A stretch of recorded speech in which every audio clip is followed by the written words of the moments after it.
Hello and good morning everyone. आप सभी लोगों का स्वागत है आपके अपने यूट्यूब चैनल स्टडी ग्लॉस पर। मैं हूं डॉक्टर मोनिका और आज हम 28 मार्च से रिलेटेड जितने भी इम्पोर्टेंट क्वेश्चन बन सकते हैं उन पर डिस्कशन करने वाले हैं। और क्वेश्चन से रिलेटेड जितने भी इम्पोर्टेंट फैक्ट होते हैं साथ में वो भी मैं आपको बताती हूँ। आप पूरे वीडियो को ध्यान से देखिए। लास्ट के अंदर मैं आपसे एक क्वेश्चन भी पूछूंगी तो उसका आंसर आप मुझे कॉमेंट सेक्शन में देना। ये हमारा टेलीग्राम चैनल है, यहाँ पर आपको सारे क्वेश्चन क्विज के फॉर्मेट में अवेलेबल हो जाएंगे और इस लेक्चर की पीडीएफ भी आपको यहाँ अवेलेबल हो जाएगी। ये आपके लिए आज का मोटिवेशनल कोट है। जिंदगी की कठिनाइयों से भाग जाना आसान होता है, जिंदगी में हर पहलू इम्तिहान होता है। डरने वालों को नहीं मिलता कुछ जिंदगी में, लड़ने वालों के कदमों में जहान होता है। इसी मोटिवेशनल कोट के साथ में हम स्टार्ट करते हैं आज का सेशन। फर्स्ट क्वेश्चन है, who has become the new MD and CEO of the country's largest car maker Maruti Suzuki India. देश की सबसे बड़ी कार निर्माता कंपनी मारुति सुजुकी इंडिया के नए MD एंड CEO कौन बने हैं? तो ये बने हैं हिताशी टेकुची को बनाया गया है। ए इसका करेक्ट आंसर होगा। डिटेल से हम बात करें तो हिसाशी टेकुची जापान से है। ये इनको 1 अप्रैल 2022 से 3 साल की अवधि के लिए मारुति सुजुकी के एमडी और सीईओ के रूप में अपॉइंट किया गया है। और टेकुची एमडी और सीईओ के रूप में केनिची आयुकावा का स्थान लेने वाले हैं। आयुकावा को अब 1 अप्रैल 2022 से 30 सितंबर 2022 तक 6 महीने के लिए कार्यकारी उपाध्यक्ष के रूप में इन्हें नामित किया गया है। तो नए जो एमडी एंड सीईओ कौन बन गए हैं मारुति सुजुकी के? तो ये बन गए हैं हिसाशी टेकुची बन गए हैं। चलिए MD and CEO of top 5 automotive companies के बारे में हम बात कर लेते हैं। MD and CEO of Mahindra and Mahindra limited के जो एमडी और सीईओ कौन बने हैं? तो ये बने हैं अनीश शाह बने हैं।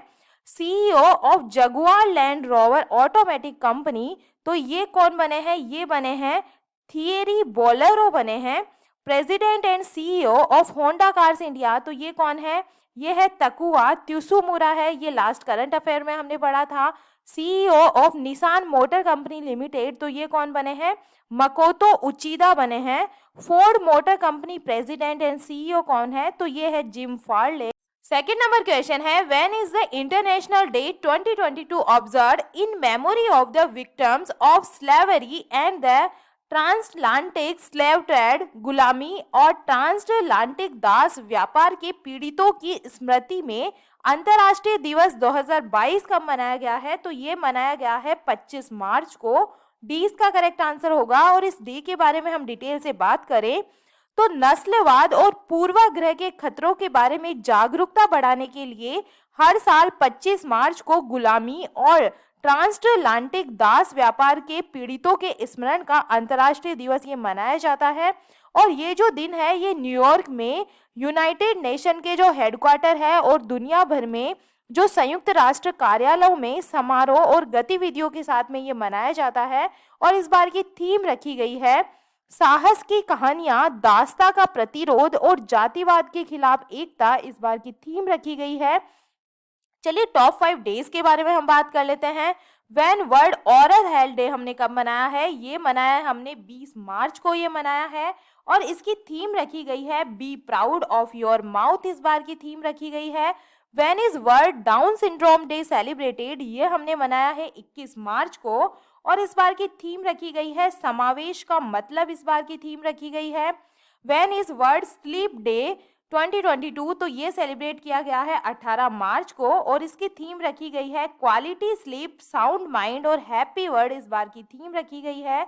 ग्लोबल रिसाइकलिंग डे हमने कब सेलिब्रेट किया है? 18 मार्च को हमने सेलिब्रेट किया है। और इसकी थीम रखी गई है रिसाइकलिंग फ्रंटनिटी। इस बार की थीम रखी गई है। When is the international day of action 2022 celebrated for reverse? तो ये कब मनाया गया है? 14 मार्च को ये मनाया गया है। और इसकी थीम रखी गई है जैव विविधता के लिए नदियों का महत्व। इस बार की थीम रखी गई है।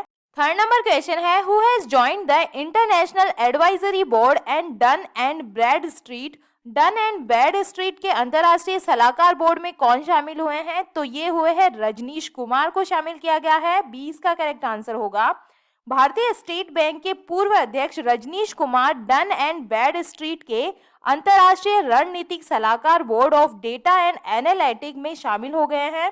और डन एंड ब्रैड स्ट्रीट की हम बात करें तो ये लगभग 180 सालों से व्यापार निर्णय लेने वाले डेटा विश्लेषण और रेटिंग में एक विश्वसनीय ब्रांड रहा है। और अक्टूबर 2020 में कुमार ने एसबीआई के अध्यक्ष के रूप में अपना पद छोड़ दिया था और Rajnish Kumar HSBC, Asia Pacific, L&T Infotech, Hero MotoCorp और भारत पे के बोर्ड में ये काम कर चुके हैं। चलिए टॉप 5 रिक्रूटमेंट के बारे में हम बात कर लेते हैं।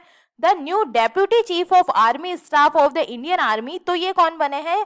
चनीरा बंसी पोनप्पा को बनाया गया है। The new chairman of Andhra Pradesh public service commission, तो ये बने हैं Gautam Sawang. The new director of the national council of educational research and training, तो ये बने हैं Dinesh Prasad Saklani. New chairman of university grants commission, तो ये बने हैं M Jagadesh Kumar. The new chairman of the insolvency and bankruptcy board of India, तो ये बने हैं रवि मित्तल। 4 नंबर क्वेश्चन है, who has won the governor of the year award at the central banking awards 2022? Central banking पुरस्कार 2022 में गवर्नर ऑफ द ईयर का पुरस्कार किसने जीता है? तो ये जो अवार्ड है ये जीता है मारियो मार्सेल के द्वारा जीता गया है। 20 का करेक्ट आंसर होगा। सेंट्रल बैंक ऑफ चिली के गवर्नर मारियो मार्सेल ने सेंट्रल बैंकिंग अवार्ड 2022 में गवर्नर ऑफ द ईयर का जो अवार्ड है ये जीता है। और चिली के सेंट्रल बैंक का नाम बैंको सेंट्रल डी चिली है। और अक्टूबर 2016 में मारियो मार्सेल को सेंट्रल बैंक ऑफ चिली का गवर्नर नामित किया गया था। तो उन्होंने एक ऐसी संस्था का नेतृत्व संभाला जिसने लैटिन अमेरिका में सबसे स्वतंत्र और अच्छी तरह से चलने वाले केंद्रीय बैंकों में से एक के रूप में प्रतिष्ठा हासिल की थी। और मार्सेल ने संस्था को और बेहतर बनाने के लिए कदम उठाए और उन्होंने अपनी आंतरिक प्रबंधन संरचना को बदल दिया और मौद्रिक नीति बैठकों की संख्या को 12 से घटाकर 8 कर दिया। तो ये अवार्ड मिला है मारियो मार्सेल को। चलिए टॉप 5 अवार्ड्स के बारे में हम बात कर लेते हैं। Who has become the first African to win the Pritzker Prize 2022? तो ये किसे मिला है? तो ये मिला है डाइबेडो फ्रांसीसी कैरे को दिया गया है। ये इंपॉर्टेंट है, आप ध्यान रखिएगा इसके बारे में। Which cricketer has been honored with the prestigious Sports Icon 2022 award by the government of Maldives? तो ये किसे मिला है? सुरेश रैना को दिया गया है। To be conferred with 31st GD Birla award for outstanding work in scientific research, तो ये किसे दिया गया है? नारायण प्रधान को दिया गया है। Which Indian Maharatna company has been awarded India's most trusted public sector company? तो ये कौन सी बनी है? कॉल इंडिया लिमिटेड बन गई है। Which state Sathyamangalam tiger reserve been awarded the prestigious TX2 award for 2022 for doubling the population of orchards? जो बाघों की संख्या है ये दुगना करने के लिए जो सत्यमंगलम टाइगर रिजर्व है इसको मिला है TX2, जो बहुत ही प्रेस्टिजियस अवार्ड है। तो ये कौन से स्टेट के अंदर है? ये है तमिलनाडु के अंदर। 5 नंबर क्वेश्चन है, a joint exercise Suraksha Kavach 2 has been organised between the Indian army Agnibaaz division and the police of which state? भारतीय सेना के अग्निबाज डिवीजन और किस राज्य की पुलिस के बीच संयुक्त अभ्यास सुरक्षा कवच 2 का आयोजन किया गया है? तो ये किया गया है महाराष्ट्र पुलिस के साथ में। सी इसका करेक्ट आंसर होगा। और इस एक्सरसाइज के बारे में हम डिटेल से बात करें कि इसका उद्देश्य क्या था, तो भारतीय सेना के अग्निबाज डिवीजन ने पुणे के लुल्ला नगर में महाराष्ट्र पुलिस के साथ में एक संयुक्त अभ्यास किया है जिसका नाम है सुरक्षा कवच 2। और इस अभ्यास का जो उद्देश्य है ये पुणे में किसी भी आतंकवादी कार्रवाई का मुकाबला करना है। और इस एक्सरसाइज के अंदर भारतीय सेना के आतंकवाद रोधी टास्क फोर्स, महाराष्ट्र पुलिस के आतंकवाद रोधी दस्ते के साथ साथ त्वरित प्रतिक्रिया टीमों जैसे डॉग स्क्वाड और दोनों एजेंसियों की बम निरोधक टीमों की भागीदारी इसके अंदर शामिल थी। और इस एक्सरसाइज का जो उद्देश्य है ये आतंकवाद का मुकाबला करने के लिए सेना और पुलिस के द्वारा किए गए अभ्यासों और प्रतिक्रिया में सामंजस्य स्थापित करना है। चलिए महाराष्ट्र की बात हो रही है तो महाराष्ट्र से रिलेटेड जो क्वेश्चन आपके बन सकते हैं उसके बारे में हम बात कर लेते हैं। तो सबसे पहले बात करें, जो RIL ने भारत का सबसे बड़ा जो बिजनेस और कल्चर सेंटर कहाँ पे स्थापित किया है? मुंबई के अंदर स्थापित किया है। The statue of Chhatrapati Shivaji Maharaj was unveiled in Pune. जो स्टेचू है छत्रपति शिवाजी महाराज की, उसका अनावरण पुणे के अंदर किया गया है। और MSME technology centre will be set up in Sindhudurg के अंदर इसका जो सेंटर है ये खोला गया है। Equitas small finance bank become a partner of the state governor. जो इक्विटास स्मॉल फाइनेंस बैंक है ये राज्य सरकार का भागीदारी बना है। और सभी जिलों में एंटी नार्कोटिक्स सेल स्थापित करने की जो घोषणा है ये इन्होंने की है। और जो पुणे स्टेडियम है इसका नाम बदलकर नीरज चोपड़ा के नाम पे रखा गया है। 6 नंबर क्वेश्चन है, who has been appointed as an advisory in the defence ministry. रक्षा मंत्रालय में सलाहकार के रूप में किसे नियुक्त किया गया है? तो ये नियुक्त किया गया है विनोद जी खड़ारे को किया गया है। डी इसका करेक्ट आंसर होगा, सी इसका करेक्ट आंसर होगा। डिटेल से हम बात करें तो लेफ्टिनेंट जनरल विनोद जी खंडारे को रक्षा मंत्रालय में सलाहकार के रूप में अपॉइंट किया गया है, जो रक्षा सचिव को रक्षा रणनीति से संबंधित मामलों पर रणनीतिक अंतर्दृष्टि और सलाह प्रदान करने वाले हैं। और रक्षा सूत्रों के मुताबिक माने तो यह रक्षा सचिव के साथ मिलकर काम करने वाले हैं और भूमिका का जनादेश, रणनीतिक इनपुट प्रदान करना और रक्षा रणनीति तत्परता और संबंधित गतिविधियों जैसे अंतर्राष्ट्रीय रक्षा निगम, समुद्री सुरक्षा और रक्षा स्थान से संबंधित मामलों पर इनका काम होगा सलाह देना। 7 नंबर क्वेश्चन है, the government has set a target to build how many new airport by 2025। सरकार ने 2025 तक कितने नए हवाई अड्डे बनाने का लक्ष्य रखा है? तो ये लक्ष्य है 220 जो नए हवाई अड्डे हैं ये बनाने का लक्ष्य रखा है। ए इसका करेक्ट आंसर होगा। केंद्रीय नागरिक उड्डयन मंत्री ज्योतिरादित्य सिंधिया ने कहा है कि सरकार ने नागरिक उड्डयन उद्योग को भारत की अर्थव्यवस्था का एक महत्वपूर्ण घटक बताते हुए 2025 तक 220 जो नए एयरपोर्ट है इसका निर्माण करने का लक्ष्य रखा है। और 2022-23 के अनुदान के लिए नागरिक उड्डयन मंत्रालय के अनुरोधों के जवाब में सिंधिया ने कहा है कि भारत ने कोविड-19 अवधि के दौरान घरेलू और विदेशी यात्रा दोनों में प्रगति की है। और उन्होंने कहा है कि अगले कुछ सालों में 133 नई उड़ानों के साथ खराब होने वाले खाद्य पदार्थों के लिए कार्गो उड़ानों को 30% तक बढ़ाया जाएगा। और सिंधिया ने यह भी कहा है कि अत्याधुनिक तकनीकों का उपयोग करके आने वाले दिनों में पायलट लाइसेंस को सरल बनाया जाएगा। और सरकार का इरादा 33 नए घरेलू फ्रेट पोर्ट और 15 नए पायलट प्रशिक्षण स्कूल, अधिक नौकरियां और ड्रोन उद्योग पर अधिक ध्यान देने का है। तो कितने नए एयरपोर्ट बनाने की घोषणा की है? 220 जो नए एयरपोर्ट है ये बनने जा रहे हैं। 8 नंबर क्वेश्चन है, the little book of Joy नामक पुस्तक के लेखक कौन है? तो ये जो बुक है ये लिखी है दलाई लामा और डेसमंड टूटू के द्वारा लिखी गई है। सी इसका करेक्ट आंसर होगा। नोबेल शांति पुरस्कार विजेता 14वें दलाई लामा और आर्क बिशप डेसमंड टूटू द्वारा सहलेखक एक चित्र पुस्तक संस्करण जिसका शीर्षक the little book of Joy है ये सितंबर 2022 में जारी किया जाएगा। और इसके अंदर कलाकार राफेल लॉपेज और राहेल न्यूमैन डगलस अब्राहिम द्वारा प्रदान किए गए चित्रों ने पाठ पर सहयोग दिया है। और ये पुस्तक सच्चे सुख के अर्थ पर केंद्रित है जो भौतिकवादी दुनिया में नहीं बल्कि मनुष्य के स्वभाव के अंदर निहित है। और 2016 में उन्होंने the book of Joy lasting happiness in a changing world नामक पुस्तक का सहलेखन भी किया था जो बेस्ट सेलर बन गया। और इसके 1 मिलियन से अधिक जो प्रतियां है ये बिकी थी और 40 से अधिक भाषाओं में इसको ट्रांसलेट किया गया था।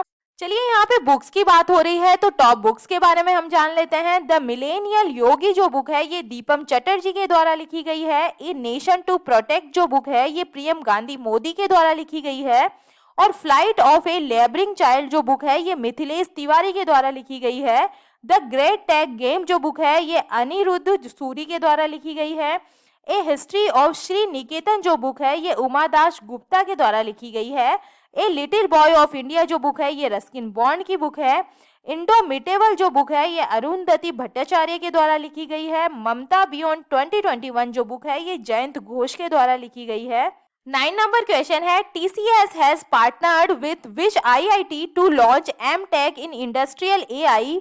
TCS ने औद्योगिक AI में M.Tech लॉन्च करने के लिए किस IIT के साथ में भागीदारी की है? तो ये की है IIT मद्रास के साथ में। सी इसका करेक्ट आंसर होगा। और हम बात करें TCS की टाटा कंसल्टेंसी सर्विसेज की तो टाटा कंसल्टेंसी सर्विसेज एक IT सेवा है और परामर्श और व्यापार समाधान फर्म है जो 50 से अधिक वर्षों से दुनिया के कई प्रमुख निगमों को उनके परिवर्तन प्रयासों में ये सहायता करती आई है।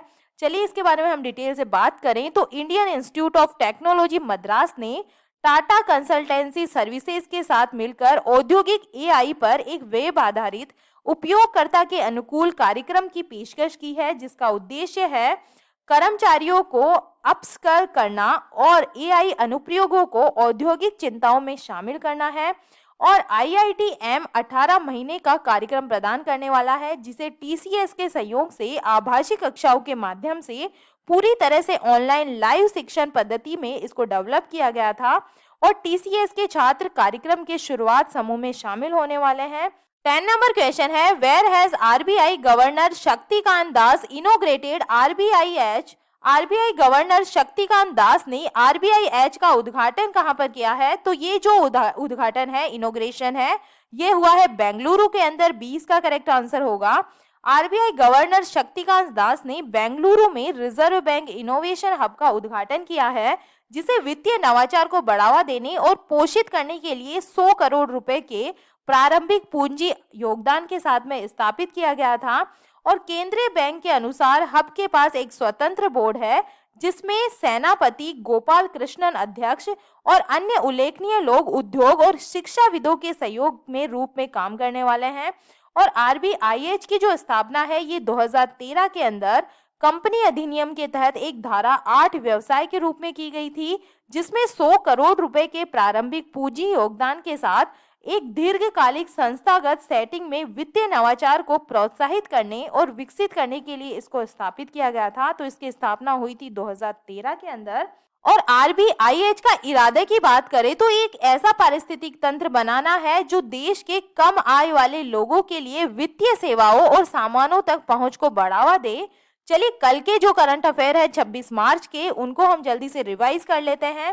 फर्स्ट क्वेश्चन है, नाइट फ्रैंक द्वारा जारी ग्लोबल होम प्राइस सूचकांक Q4 2021 में भारत किस स्थान पे रहा है? तो भारत इसके अंदर रहा है 51 पोजीशन पे। सी इसका करेक्ट आंसर होगा। सेकंड नंबर क्वेश्चन है, पद्म भूषण सम्मान प्राप्त करने वाले भारत के पहले पैरा एथलीट खिलाड़ी कौन बन गए हैं? तो ये बन गए हैं देवेंद्र झाझरिया बन गए हैं। ज्वेलिन थ्रो के प्लेयर है ये। 20 का करेक्ट आंसर होगा।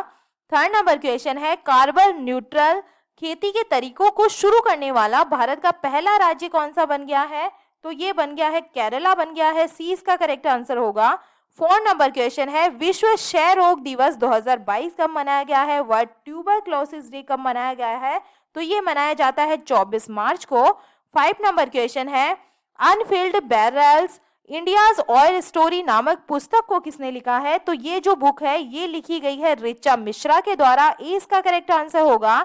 6 नंबर क्वेश्चन है, फिच रेटिंग्स ने वित्त वर्ष 2022-23 के लिए भारत के सकल घरेलू उत्पाद विकास अनुमान को 10% से घटाकर कितने परसेंट कर दिया है? तो ये कर दिया है 8.5% कर दिया है। ए इसका करेक्ट आंसर होगा। 7 नंबर क्वेश्चन है, वर्ष 2022 के लिए एबल पुरस्कार से किसे सम्मानित किया गया है? तो जो एबल पुरस्कार है ये दिया गया है डेनिस पार्ने सुलिवन को दिया गया है। 20 का करेक्ट आंसर होगा। 8 नंबर क्वेश्चन है, नागरिक उड्डयन मंत्रालय और FICCI द्वारा किस शहर में विंग्स इंडिया 2022 का आयोजन किया गया है? तो ये किया गया है हैदराबाद के अंदर। 20 का करेक्ट आंसर होगा। 9 नंबर क्वेश्चन है, किस बैंक ने को ब्रांडेड क्रेडिट कार्ड के लिए IPL team Chennai super Kings के साथ में साझेदारी की है? तो ये की है ICICI बैंक के द्वारा। सी इसका करेक्ट आंसर होगा। 10 नंबर क्वेश्चन है, किस IIT ने एक्वामैप जल प्रबंधन के साथ नीति केंद्र की स्थापना की है? तो ये की है IIT मद्रास के साथ में। सी इसका करेक्ट आंसर होगा। ये था कल का स्टडी ग्लॉस क्वेश्चन, 26 मार्च का study gloss question. Badminton tournament Odisha open 2022 का खिताब जीतने वाली सबसे कम उम्र की भारतीय कौन बन गई है? तो ये बन गई है उन्नति हुड्डा बन गई है। 20 का करेक्ट आंसर होगा। और ये है आपके लिए आज का study gloss question, HE Antonio Costa किस देश के फिर से प्रधानमंत्री चुने गए हैं? तो इसका आंसर आप मुझे कमेंट सेक्शन में दीजिएगा। ये हमारा टेलीग्राम चैनल है, यहाँ पर आपको सारे क्वेश्चन क्विज के फॉर्मेट में अवेलेबल हो जाएंगे और इस लेक्चर की PDF भी आपको यहाँ मिल जाएगी। आई होप आपको ये सेशन पसंद आ रहा होगा। अगर आपको पसंद आ रहा है तो आप इसे लाइक कीजिए, अपने दोस्तों के साथ में शेयर कीजिएगा। और क्वेश्चन से रिलेटेड कोई भी आपके डाउट्स है तो आप मुझे कमेंट सेक्शन में जाकर पूछ सकते हैं। तो चलिए मिलते हैं हम एक नए सेशन के साथ में।